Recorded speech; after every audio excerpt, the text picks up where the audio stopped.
After losing 25 pounds last year and keeping it off, I'm stepping things up this year to drop another 20 to 25 pounds. And in this video, I'm going to go through all the steps that I'm taking to continue my weight loss journey.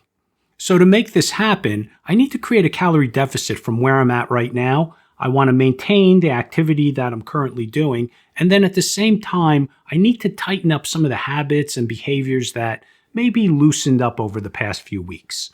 So let's get into some of those specifics.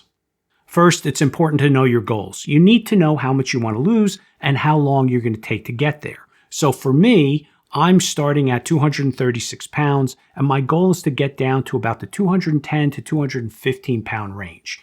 Now, I'm giving myself 3 to 5 months to get there.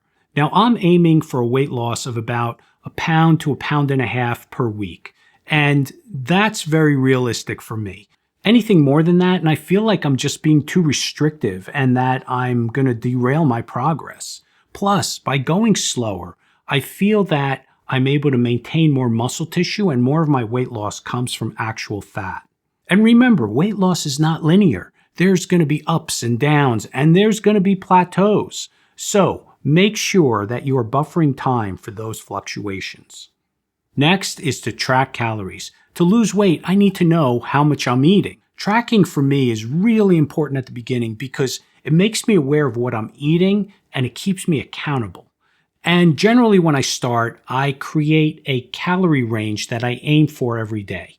And if you don't know where to start, you can use an online weight loss calculator where you enter your age, your weight, your height, your activity level, and it gives you a basic starting number. Or you can take your goal weight and multiply it by 12. And that just gives you a basic starting point. Now, once you have those main numbers, you just increase them by about 150 calories and decrease it by 150 calories.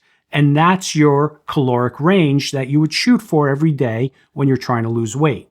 If you find that over a couple of weeks that you have not lost weight, then you just want to lower those numbers. If you're losing weight too quickly, you can increase them a little bit. The whole point of this is to find the caloric ranges that work for you because everybody's different. And you're not going to have to track forever. Over time, you're going to be able to look at certain types of foods and look at certain portions and know what you should and shouldn't be eating to keep you on track. My favorite tracking app is the free version of MyFitnessPal, but feel free to just use whatever works for you and whatever's easiest for you. Now let's talk about snacks. Snacking is one of the toughest things that I struggle with controlling throughout the day, but especially at night. But I found that snacking is one of the easiest ways to just rack up extra calories. So by cutting back on snacks, eliminating them, or replacing them with lower calorie, healthier options, it's one of the quickest ways that I could reduce calories every day. From my own tracking, I've seen that snacking can easily add 300 to 400 calories a day. So just by keeping on track with my planned meals every day and eliminating the eating between those meals, I can save hundreds of calories and stay on track and stay within my calorie ranges. Okay, so let's talk about alcohol. That's something that I need to cut back on. It's something that easily adds hundreds of calories per week. A single 5-ounce glass of wine has about 125 to 150 calories. So if you have 1 or 2 of those 2-3 times a week, that's hundreds of calories that's wiping out a portion of your calorie deficit. Plus, as I've gotten older, I find that when I drink alcohol, I just get tired the next day. I don't feel as good. So I know that by cutting back on alcohol, it's an easy way for me to save calories. Plus, I'm going to feel better. Now, I'm not going to cut it out completely, but I'm just going to be a little more mindful about when I actually indulge. So now let's talk about the diet. There is no diet. I do not follow any specific diet plan. I've tried them all over the years. They might work in the short term, but for me, they don't work for the long term. They're just not sustainable. So over the years, whatever I've tried, I'd lose weight and then I'd gain it back. So what I've done in the past year and what I'm doing currently now is finding balance, eating lean protein, healthy carbohydrates, good fats, and monitoring my calories. This is what gives me the flexibility to stay consistent and to stay on track. Remember, what I'm trying to create for myself is a lifestyle, not a temporary quick fix. As far as what I'm eating, the one thing that I do track other than calories is protein. Protein is important for recuperation, building muscle, and it helps me stay full longer, so less of a chance of snacking. I aim for about 0.7 to 1 gram of protein per pound of body weight, but if you're just starting out, just trying to get at least 100 grams per day is a great starting point. But if you're more active, shoot for those higher numbers. When it comes to fats, I really focus on cutting back on things like fried foods, processed foods, fatty meats, full fat dairy. I find that when I eliminate those things and I focus on leaner protein options, then it kind of keeps my fats in check, and it's not something that I necessarily have to track.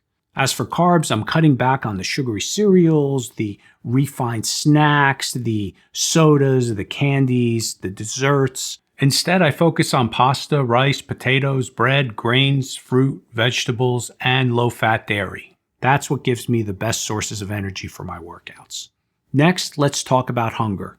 Learn to be a little bit hungry. It's okay to be hungry between meals, and that's something that I need to get back to if I want to lose weight. I want to be a little bit hungry between my meals, but not ravenous. And I want to be a little bit hungry before I go to bed at night. When you're in a calorie deficit, you want to know that being hungry is normal and that it's okay. And you want to get comfortable with that. Over time, I learned to just kind of sit with that hunger and ask myself, do I really need this food? Am I really hungry? And one thing that I won't be doing are cheat days, days where I just allow myself to eat whatever I want. I found that in the past that I could easily destroy an entire week's deficit in one day, and they just completely derailed my progress. Now, I will allow myself less restrictive meals because I really feel that letting yourself indulge in one meal is not going to derail your progress. The key is to get back on track right away. You don't want to let one meal become many or turn into multiple days of eating. So I will allow myself some indulgent, less restrictive meals, but not cheat days. And finally, make sure you're being active or exercising. But I want to be really clear that the most important thing for weight loss is what you're eating. Exercise will not beat diet. I spent so many years exercising regularly, but not really controlling my diet and never really got into the shape that I really wanted to get into. And I have a video that you might want to check out called Exercise Does Not Beat Diet. And in that video, I show how if you exercise, you might burn 200-300 calories, but that could be put back so easily with just a small additional amount of food. So the most important thing for weight loss is controlling your food. But exercise helps boost your mood, it helps your overall health, and it helps you burn additional calories. So the extra calories that you're burning from exercise can help you decrease your calorie deficit or allow you to just eat a little more that day. For me, I find it very important to exercise while I'm trying to lose weight. I just feel that one fuels the other, and it just helps me stay consistent and focused on my goals. I like going to the gym. I work out multiple times a week. I do some martial arts. But if you're someone who doesn't exercise or hasn't been exercising, one of the easiest ways to get started is just by increasing your step count. Just try to start tracking how many steps that you're taking every day and just try to increase it over time. This is an excellent way to get you active and to start building some really healthy habits. And I do recommend that you add some strength training to your regimen, especially if you're over 50.